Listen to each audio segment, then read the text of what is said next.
नमस्कार, मी कृष्णा लाड आणि आपण पाहताय के न्यूज।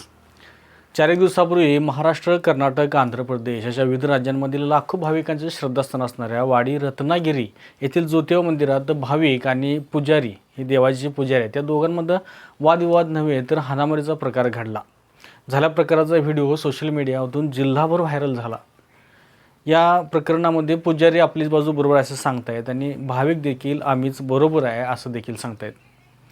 झाल्या प्रसंगानंतर हे भाविक ज्या गावचे होते त्या परते गावामध्ये सर्वांनी एकत्रित येत निषेध करत यात्रा असूनही म्हणजे त्या परते गावची यात्रेचा दिवस असून देखील तो आनंद बाजूला ठेवून निषेध मोर्चा काढला।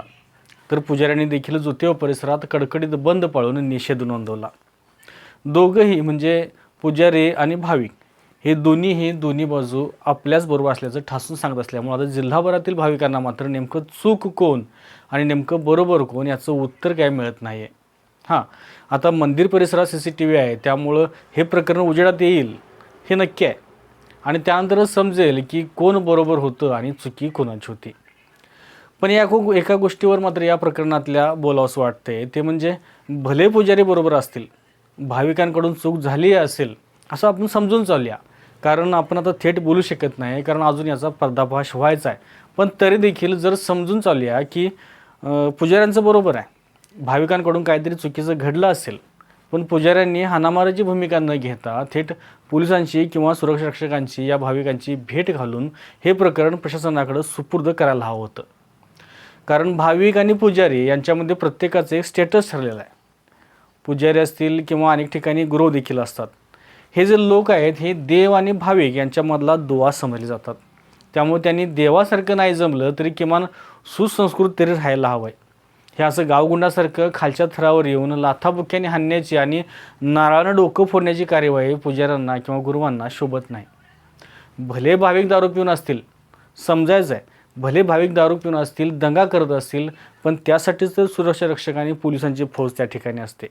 त्यांना काहीतरी काम हवंच की, कारण पहाटेपासून देवाच्या सेवेत तुम्ही असता आणि त्यानंतर पुन्हा एकदा पोलिसांचं काम तुम्हाला देखील करावं लागलं तर हा तुम्हाला नाहक त्रासच आहे ना। हा त्रास कमी व्हावा हाच माझा उद्देश आहे। बरं, चला पुढे चलूया। भले त्यावेळेला त्या ठिकाणी पोलीस, सुरक्षा रक्षक या दोन्हीपैकी कुणी हजर नसेल, तर किमान संयम ठेवून त्याचं योग्य चित्रीकरण करून त्या भाविकाला शिक्षा कशी देता येईल यासाठी कार्यवाही आपल्याकडून व्हायला पाहिजे होती। पण हे सगळं बाजूला ठेवून तुम्ही सगळे पुजारी लोक एकत्रित येत अगदी असं गावगुंडासारखं भाविकांना चोपायला सुरुवात केली, हातानं, पायानं, आणि इजा व्हावी म्हणून हातातले नारळ देखील तुम्ही त्या भाविकांच्या डोक्यात फोडले आणि इथंच तुम्ही शून्य झालात। पुजारी असलात, गुरु असलात तरी तुम्हीही माणसं आहात हे आम्हाला देखील माहिती आहे, पण देवासारखं देव पण राहू दे, किमान संयम तरी तुमच्याकडे हवा आहे। आपण जे म्हणतोय ना की अतिथी देवो भव, हा नियम तुम्हालाही लागू होतोय। देवासाठी माणसं येत असली तरी देखील त्या माणसांच्यामुळंच, त्या भाविकांच्यामुळंच तुमची रोजीरोटी चालते। भाविक आलेच नाही तर या ठिकाणच्या क्षेत्रातील पर्यटनातील व्यवसाय होणार कसा? आणि त्यामुळेच भाविकांना नाराज करून स्वतःचा तोटा करून घेण्यापेक्षा त्यांच्या आदरातिथ्यानं तीर्थक्षेत्री माणसांचा राबता वाढता कसा राहील याचा विचार प्राधान्याने पुजाऱ्यांनी करायला हवा आहे। आता यात्रा जत्रा म्हटलं की जिथं हौशा गौशांची आणि नवशांची देखील मोठी गर्दी असते, या गर्दीमध्ये चांगले लोकही तितकेच येणार आणि वाईटही तितकेच येणार।